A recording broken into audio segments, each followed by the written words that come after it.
سلام، وقتتون بخیر. امیدوارم خوب و خوش و سلامت باشید. با آموزش استور یا فروشگاه بازی خدمتتون رسیدم. سعی میکنم خیلی زود و مختصر و مفید این آموزش رو پیش ببریم و تمومش کنیم. خب بخش استور این قسمتی هست که میبینید.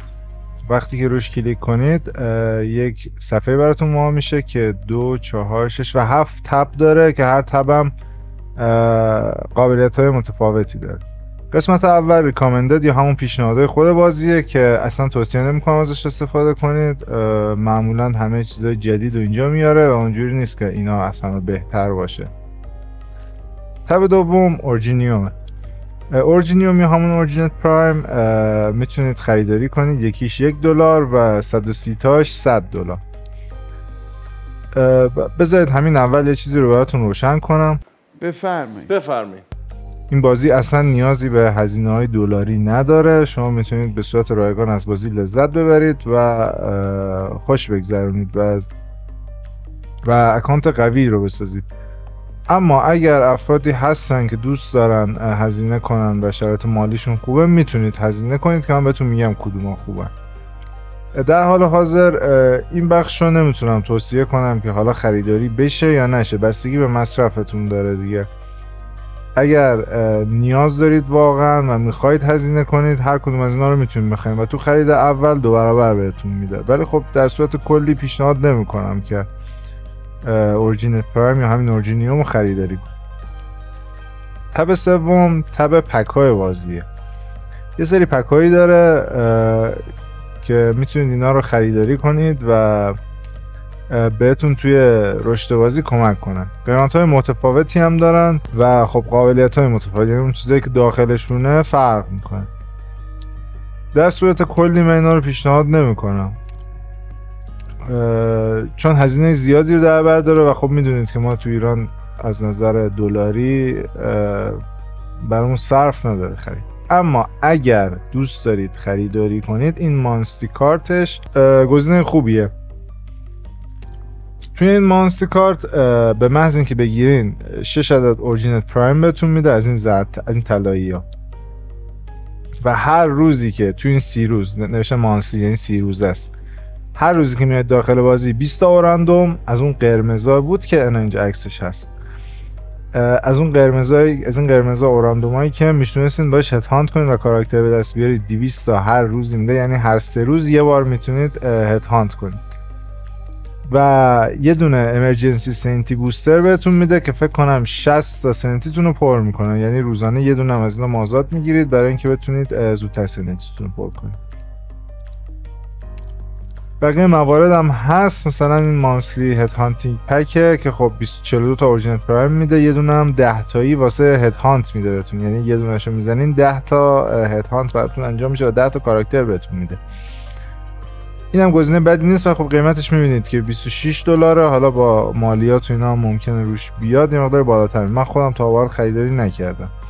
از طریق امولاتور یا همون شبیه ساز به نظر میاد نمیشه خریداری کرد، ولی خب از طریق آیفون و اندروید به نظر میاد خریداری میشه کرد. حالا من با پرسجویی که کردم تونستن بخرم. من خودم تا حالا امتحان نکردم.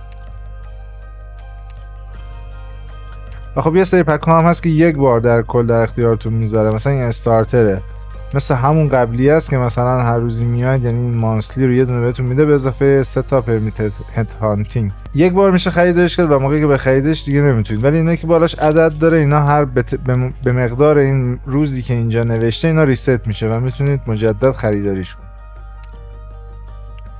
خب 2 تا پک اینجا داریم، یکیش که رایگانه، یکیش هم که یه مقداری از این اورجینت پرایماتون رو میگیره و بهتون جوایز خوبی میده. اینو هر 5 لولی که آپ میکنید بهتون میده. الان مثلا من لول 40 اومدم، اینو بهم میده و من تمام قبلی ها رو خریدم چون واقعا ارزش رو داره. یکیش که رایگانه، من اینا رو از عمد نخریدم که تو این کلیپ ضبط میکنم شما ببینید. این یکی من چون به لول 40 رسیدم رایگانه و خب با گرفتنش 12000 تا LMD همون واحد پول رو بهمون میده.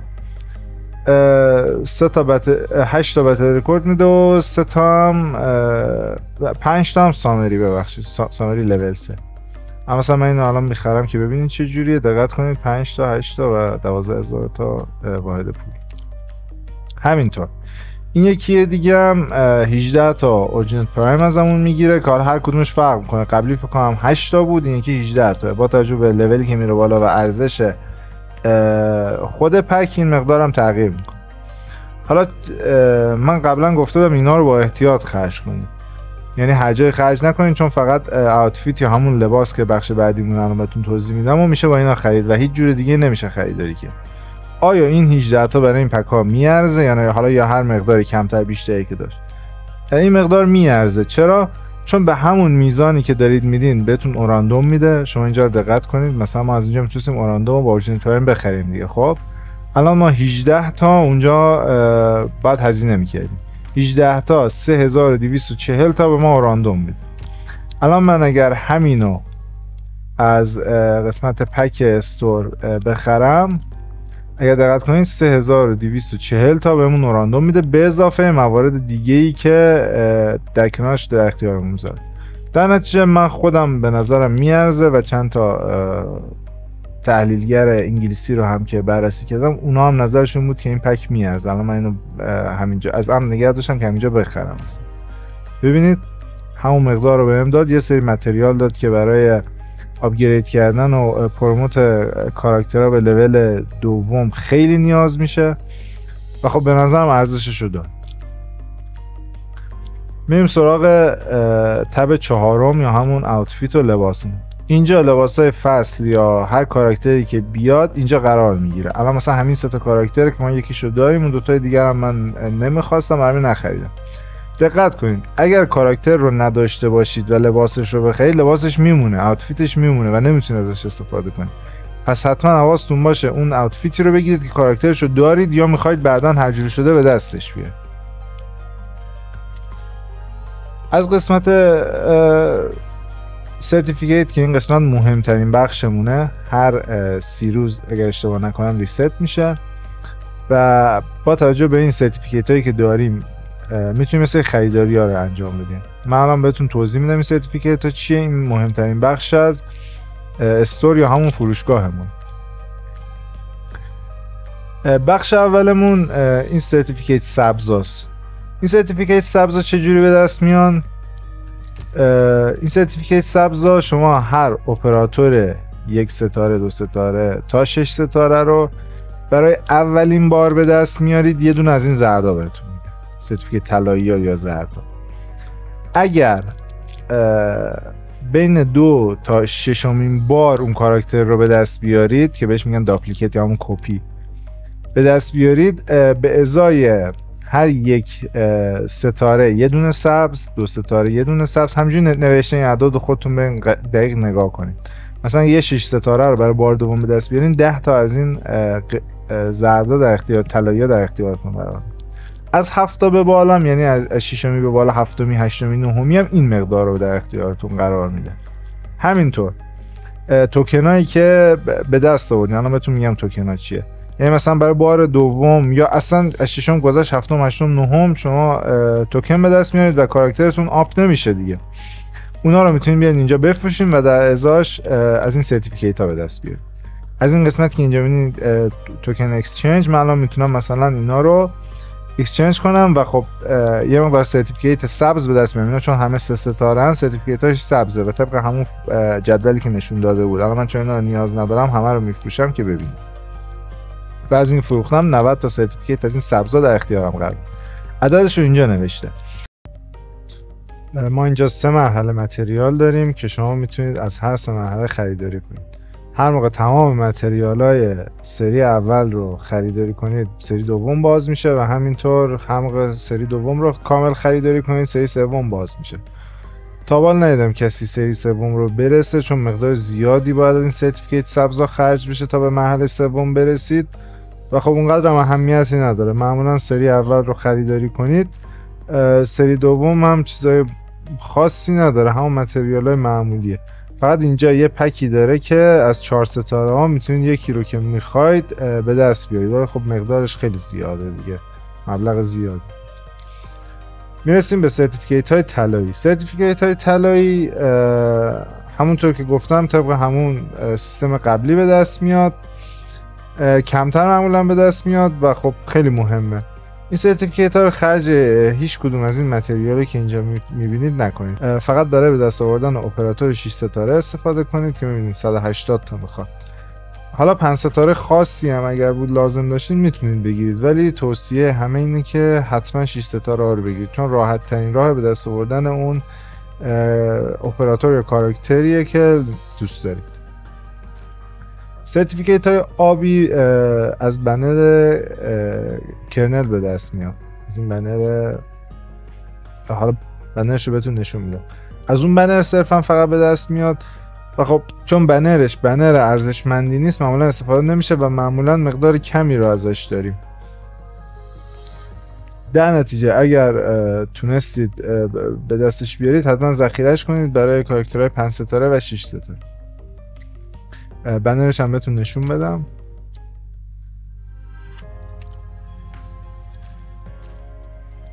این بنر کرنل، هر موقع که از این بزنین از این سرتیفیکیت های آبی رنگ به دست میارید.